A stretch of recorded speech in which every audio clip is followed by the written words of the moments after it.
ये है वास्तविक आध्यात्मिक उपलब्धि। भौतिक किस चीज की कमी नहीं, आध्यात्मिक किस चीज की कमी नहीं। उसके बाद भी राजा जनक इतने विनम्र हैं, ये सर्वोच्च उपलब्धि है। कहते हैं उन तीनों के दर्शनार्थ राजा जनक रोज रथ पर जाया करते हैं। राजा जनक जाते हैं, जाके उनसे उपदेश सुनते हैं। तरह तरह का उपदेश संत करते हैं। उन्हें माया मोह से रहित रहने के लिए उपदेश देते हैं। राजा जनक मुस्कुरा देते हैं। उपदेश ग्रहण करने के लिए, शब्द कैसे हैं, उपदेश ग्रहण करने के लिए राजा जनक उनके पास रोज दर्शनार्थ जाते हैं। तरह तरह की चर्चा होती है। आज चर्चा चल रही थी पदार्थों की नश्वरता पर। राजा जनक जैसा व्यक्ति उनका उपदेश सुनने के लिए, उनसे आशीर्वाद प्राप्त करने के लिए रोज रथ पर आते हैं, तन्मय होकर बैठते हैं, तो वक्ता को अभिमान न आए, ये कैसे हो सकता है? अतएव ये तीनों के तीनों अभिमान के शिकारी हो गए हुए हैं, अभिमान की पकड़ में आगे हुए हैं। आज चर्चा का विषय पदार्थों की नश्वरता। उसी वक्त किसी व्यक्ति ने आके कहा, महाराज, कुटिया में कोई ऐसा जानवर आ गया हुआ है, वह सब सामान उठा के तो ले जा रहा है। भागे उठे संत,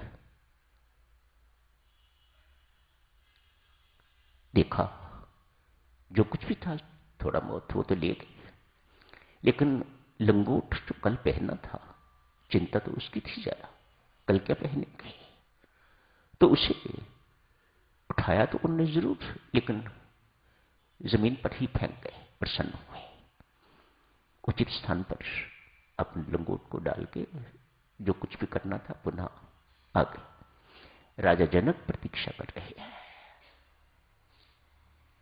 महानता के बाद महानता देखिए, राजा जनक उन तीनों की प्रतीक्षा कर रहे हैं। चर्चा फिर जारी हुई।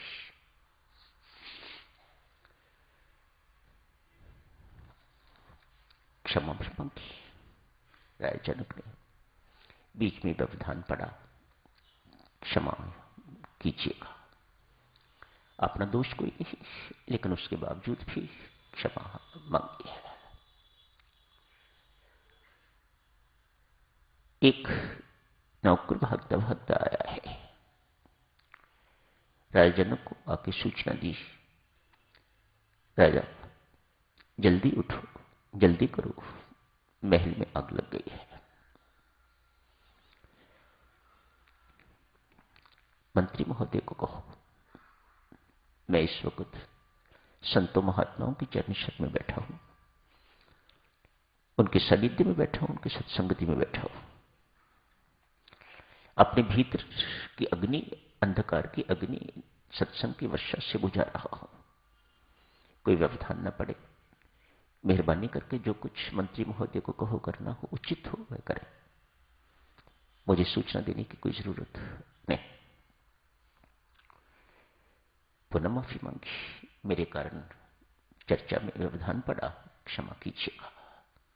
चर्चा जारी रखी। संत महात्मा कहते हैं, उन्होंने ये बात सुन के राजा जनक के चरण पकड़े। राजा जनक, हम क्या चर्चा सुनाए आपको, हम क्या कहें आपको, हम तो लंगोटियों से बंधे हुए हैं, और तू राजपाट होते हुए भी निर्लिप्त है, अनासक्त है, वीतराग है। चर्चा तो आपसे सुननी चाहिए थी, हम मूर्ख निकले, समय बर्बाद करते रहे। आपके जीवन से बहुत कुछ सीखने को है। दो शब्द भी आपके मुख से निकले हुए होते तो वे अनुभव के शब्द होते, हम तो पढ़ी लिखी बातें ही सुना रहे हैं।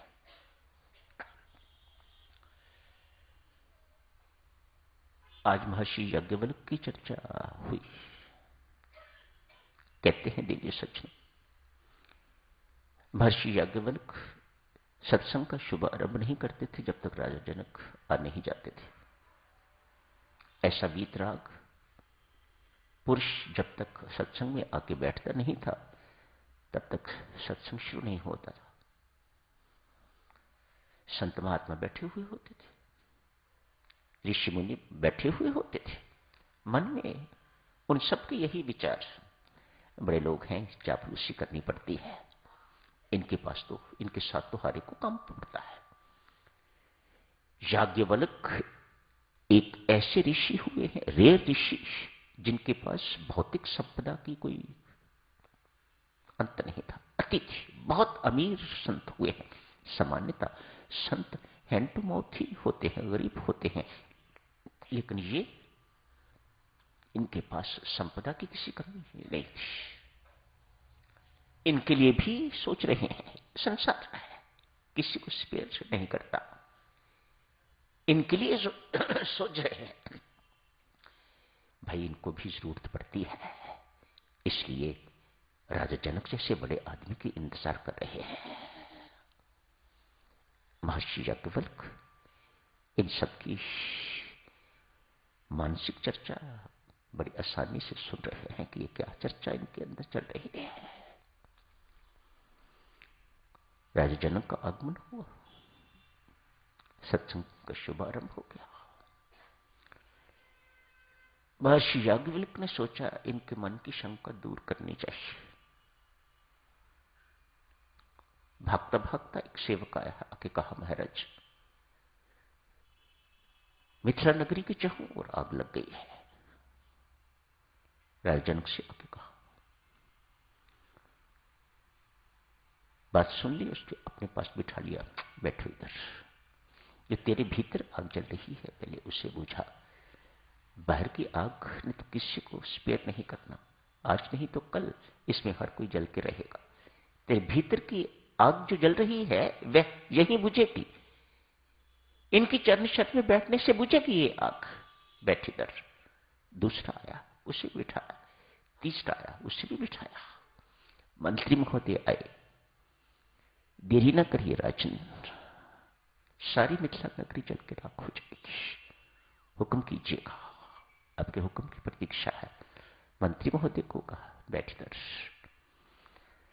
वह अग्नि तो जलती रहेगी, बुझती रहेगी, कोई उस अग्नि से बच सकता है? यह संसार की अग्नि क्या कोई बच सकेगा कभी? हर एक को इस अग्नि में जल के एक दिन राख होना ही होना है। कोई आज हो रहा है, कोई कल हो रहा है, कोई परसों हो रहा है, उस अग्नि की क्या परवाह करनी। ये भीतर जो अंधकार की अग्नि जल रही है, ये ज्वाला अंदर जल रही है, ये सत्संगति से बुझेगी। बैठो, ऐसे अवसर बार बार नहीं मिलते, ऐसे संत महात्मा महर्षि याज्ञवल्क्य जैसे नहीं मिला करते। बैठो इधर। सबको बिठा दिया। जब संत महात्मा, सुखदेव भी उन्हीं में थे, कल आप पढ़ोगे सुखदेव का प्रसंग, सुखदेव भी उसी में बैठे हुए थे। जब सुना कि सारी की सारी मिथिला के इर्द गिर्द सारी आग लग गई हुई है तो भागे, अपना अपना सामान, किसी का तुम्बा जल जाएगा, किसका बैग जल जाएगा, किसका कुछ चलेगा, किसका भाग। कहां जा रहे हो? महर्षि याज्ञवल्क्य ने पूछा। कहा, महाराज हमारा सामान पड़ा हुआ है, जल के राख हो जाएगा, जो कुछ भी है हमारे पास कुछ भी नहीं रहेगा। महर्षि याज्ञवल्क्य ने कहा, बैठो आराम से, अग्नि नहीं है, योग अग्नि है, मैंने लगवाई थी, वास्तविक अग्नि नहीं है, तुम्हारी मति ठीक करने के लिए। मैं राजा के इंतजार नहीं करता, एक सच्चे मुमुक्षु की इंतजार करता हूं, एक सच्चे जिज्ञासु की इंतजार करता हूं। सत्संग शुरू करने से पहले ऐसे मुमुक्षु, ऐसे संत, राजर्षि, कुछ भी कहे,